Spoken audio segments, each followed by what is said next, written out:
Entonces la pregunta ¿es el coronavirus el riesgo o existen otros factores de riesgo que juegan a la presencia de la trombosis en estos pacientes? Entonces es importante cuando uno empieza a hablar de asociaciones nuevas en el contexto de una pandemia y tenemos que entender que no hay mucho para que nosotros digamos, es que hay estudios viejos previamente en las otras pandemias, y esto es de el influenza H1N1 en el año 2009, en el cual empezaron a ver qué importancia tenía el dímero D en estos pacientes, y lo que se ve es que muchos de los pacientes tenían elevación del dímero D, ellos tenían peor pronóstico, y una de las caracterizaciones que hacen estos investigadores es que estos pacientes podrían presentar en su momento microembolias de pulmón como causa de estas elevaciones del dímero D y este daño pulmonar que es difícil de saber. Y esto es bastante similar a lo que se está planteando hoy en los pacientes que tienen COVID-19. Nosotros vimos el estudio de ANAS y ahora vamos a empezar a refutar un poquito las cosas que se empezaron a ver en el riesgo de trombosis de los pacientes con COVID comparado contra otros pacientes críticos. ¿Cuántos pacientes tienen trombosis venosa profunda no diagnosticada en la población hospitalizada? Y este es un estudio muy interesante que se hizo en los Estados Unidos, en el cual se realizaron 97 autopsias de pacientes que habían estado internados. Y lo que encontraron es que de los 97, un 17% de los pacientes, uno podría decir no es tan alto, pero tenían al momento de la hospitalización o de la muerte la presencia de embolia de pulmón, segmentaria, trombosis venosa profunda, y no había mucha influencia realmente de la tromboprofilaxis o la sospecha de diagnóstico antemortem. La mayoría de los diagnósticos nadie los había pensado y no se sabía que los tenían los pacientes al momento de la muerte, con lo cual nos ponemos a pensar, bueno, no es algo infrecuente que esto pase. Bien, podemos ver también que, por ejemplo, en los pacientes con influenza hay alta incidencia de eventos tromboembólicos. Acá se puede ver, por ejemplo, de unos pacientes que habían sido 5 pacientes que habían sido internados digamos, con influenza. Varios de ellos tenían al momento de la internación, desarrollan un evento tromboembólico en pacientes bastante jóvenes, lo que pueden ver 39, 26 años, con alta mortalidad, internación en la UCI y otras complicaciones realmente asociadas a esto, con lo cual uno puede pensar en los pacientes con influenza severo también tiene una alta incidencia de eventos tromboembólicos.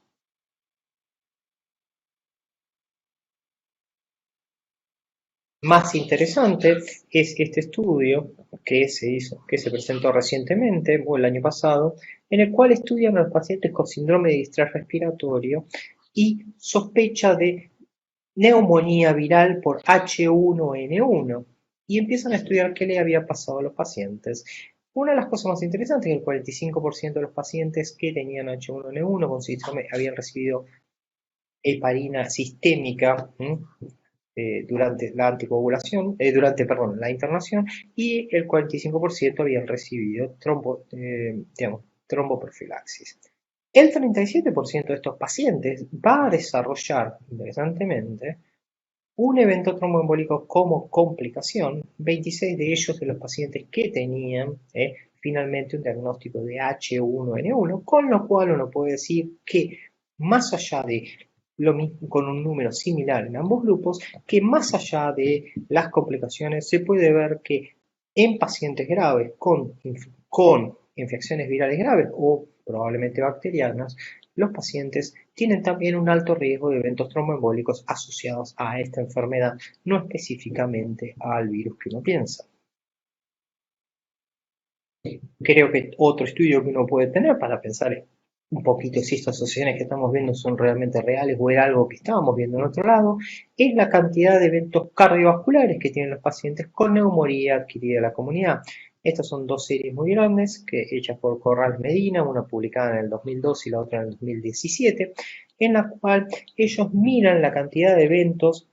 que tienen los pacientes que se internan por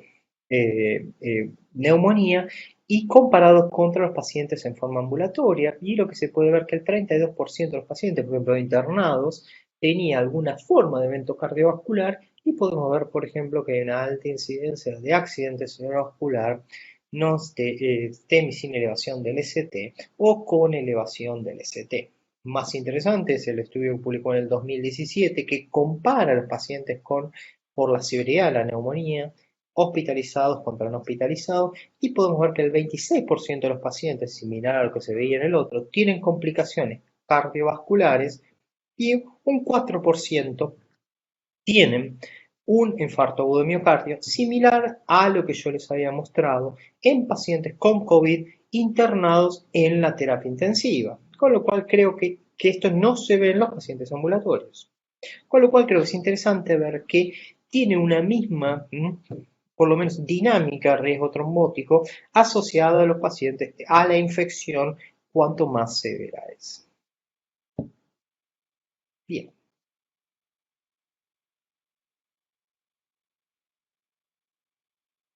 Se ve lo mismo en la enfermedad tromboembólica venosa y sí podemos ver que, por ejemplo, los pacientes que tuvieron una infección que requirió hospitalización tienen un riesgo relativo de 12 veces mayor comparado con otros pacientes que no tienen ningún factor de riesgo para internarse. No es tan así lo que se ve en la enfermedad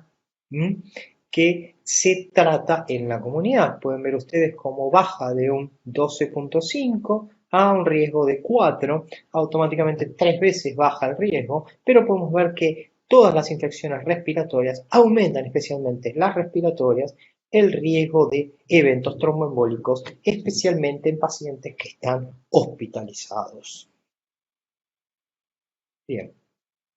Pero creo que el tema que más nos preocupa a todos es la presencia de eventos tromboembólicos en los pacientes que están con la neumonía más severa y especialmente la mayor preponderancia de embolia de pulmón.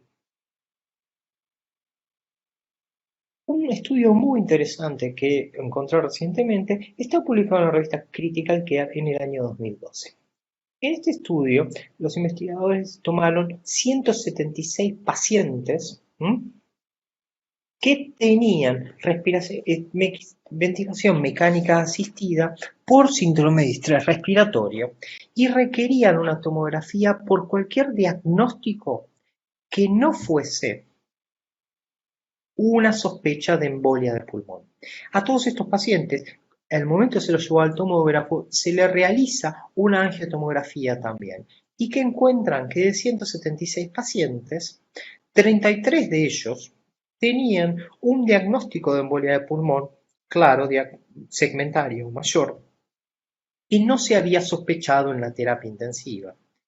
Más interesante es que 22 de estos pacientes no tenían trombosis venosa profunda y 11 de ellos tenían enfermedad tromboembólica. Más interesante aún es que de los pacientes que no tenían ni TEP y no se sospechaba, 24 tenían trombosis venosa profunda, muchas de esas asociadas a un catéter central, pero se puede decir que es alta la incidencia de eventos tromboembólicos en los pacientes de terapia intensiva y lo más interesante es que todos, la mayoría de estos pacientes, estaban recibiendo, como podemos ver aquí, alguna forma de tromboprofilaxis, por lo menos el 50%, y no se vio que los pacientes que estaban recibiendo o no recibiendo tuvieran mayor riesgo de eventos tromboembólicos, con lo cual uno puede decir que estos pacientes tienen alta incidencia de eventos tromboembólicos a pesar del uso de la tromboprofilaxis, y esto es similar a lo que se vio en los pacientes que estaban afectados por COVID, como mostré previamente. Aquí podemos ver también, por ejemplo, en un estudio reciente, qué tipo de trombosis hay en la mayoría de los pacientes y podemos ver que la trombosis afecta a 14% de los pacientes, tienen trombosis de extremidad superior, 11% también en terapia generalmente, estos en pacientes escriniados, muchos tienen trombosis distal y un número de pacientes puede tener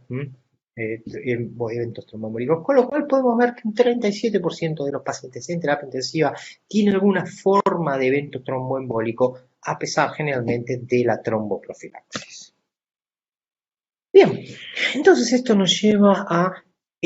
si Vemos que este es un problema. ¿Qué podemos hacer para la prevención? Y voy a parar un poquito aquí porque realmente creo que a todos nos cuesta no hacer nada o esperar a hacer algo hasta que aparezca la evidencia. Y esto es un tema que muchas veces nos lleva a hacer o tener conductas las cuales son muy agresivas para el paciente sin saber lo que hacemos realmente. Bien, lo que sabemos es que en este estudio reciente que se ve pacientes tratados con dosis terapéuticas contra dosis profilácticas, no vemos que haya diferencia realmente en las complicaciones como eventos como posteriores en la presencia de trombosis venosa profunda o embolia de pulmón, con lo cual realmente podemos quedarnos tranquilos que la mayoría de los pacientes probablemente anden bien y evolucionen bien sin importar mucho las dosis que uno les da. Podemos ver aquí que, por ejemplo, la mayoría de los pacientes no hay grandes diferencias en las tasas de sobrevida generalmente si reciben heparina o no, pero lo que se sabe es que probablemente los pacientes que tengan los criterios más severos de eh, coagulación intravascular diseminada son los que más se benefician de potencialmente dosis profilácticas de anticoagulación para mejorar la sobrevida. Aquí podemos ver recientemente un estudio que sugiere que en los pacientes que tienen enfermedad más severa en terapia intensiva, el uso de anticoagulación sin saber bien la dosis, y esto es importante, esto tomaban en este estudio tratamientos endovenosos, subcutáneos u orales,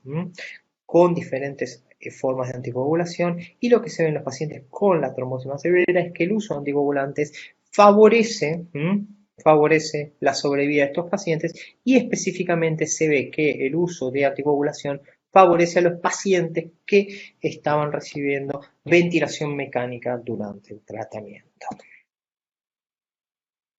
Bien, ¿qué vemos en los pacientes que tienen sepsis? Lo que podemos saber es que hay una gran duda y una gran discusión sobre el beneficio de la anticoagulación en los pacientes que tienen sepsis y coagulación intravascular diseminada no asociada a COVID. Esto es un metaanálisis en el cual se ve que el gran beneficio se ve en los pacientes con CID con el uso de antitrombina. No hay evidencia para decir que la heparina no fraccionada le da una mejoría de sobrevida. Esto es para todos los pacientes. Aquí podemos ver también en los pacientes que tienen sepsis severa que la heparina bajo peso molecular no mejora, con lo cual sabemos que la anticoagulación por ahora en dosis importantes o terapéuticas no mejora la sobrevida en los pacientes que tienen sepsis y CID. ¿Existen beneficios de la profilaxis? En los pacientes graves sí existen beneficios de la tromboprofilaxis. Sabemos que la heparina bajo peso molecular, específicamente en los pacientes que están internados en terapia intensiva, tiene un beneficio que es la disminución de eventos tromboembólicos sintomáticos en pacientes que están comparada contra la heparina no fraccionada. Este es un estudio, probablemente el estudio que definió que el estándar sea para los pacientes que están internados en terapia intensiva que el uso de la heparina bajo peso molecular por sobre la heparina no fraccionada. Esto se puede dar también en pacientes que tienen falla renal. Es un estudio muy grande con 3.600 pacientes y bien realizado, con lo cual podemos decir que existe algún beneficio del uso de heparina bajo peso molecular por sobre heparina no fraccionada en los pacientes graves internados en la ICC. ¿Cuáles son las guías hoy por hoy que hay disponibles y qué es lo que se está diciendo que debemos hacer en los pacientes con COVID? Todo paciente que se interne en un hospital por COVID sintomático debe recibir profilaxis en dosis estándares de acuerdo a su riesgo usando un método validado. ¿Por qué? Porque no tenemos al día de la fecha ninguna evidencia de que las dosis mayores, más allá de una pequeña, digamos, disquisición fisiopatológica, sean beneficiosas, y sí sabemos que en otras poblaciones, la heparina de bajo peso molecular en dosis estándares tiene sus beneficios en los pacientes más graves, con lo cual eso es lo que deberíamos hacer. También debemos evitar continuar los antagonistas de la vitamina K o los DOACs en los pacientes que vayan a estar internados y especialmente aquellos que vayan a recibir sarilumab, atazanavir, lopinavir y ritonavir. Esto puede cambiar con los nuevos medicamentos que se están dando prontamente. Y por último, hay varios estudios que han sugerido el uso de TPA, algunas series de casos en los Estados Unidos en síndrome de distrés respiratorio, es no dar ninguna de estas medicaciones, específicamente TPA, hasta que no haya estudios dados. ¿Y por qué me dirán ustedes? ¿Por qué no darle una dosis más alta si funciona? Eso es un metaanálisis de varios estudios que compara para tromboprofilaxis o tratamiento prolongado dosis altas de heparina contra dosis bajas. Y lo que se ve es que si yo aumento la dosis, realmente no bajo la tasa de incidencia en forma estadísticamente significativa, pero lo que sí le doy al paciente, le aumento en forma estadísticamente significativa, es el riesgo de sangrado mayor. O sea, para un beneficio que no es estadísticamente significativo, poco claro, yo le cambio el beneficio al paciente por un riesgo aumentado de sangrado mayor. Con lo cual, hasta que no haya estudios que vean que las dosis altas de heparina bajo peso molecular o de heparina no fraccionada ayudan a disminuir el riesgo tromboembólico en estos pacientes, no deberíamos hacerlo.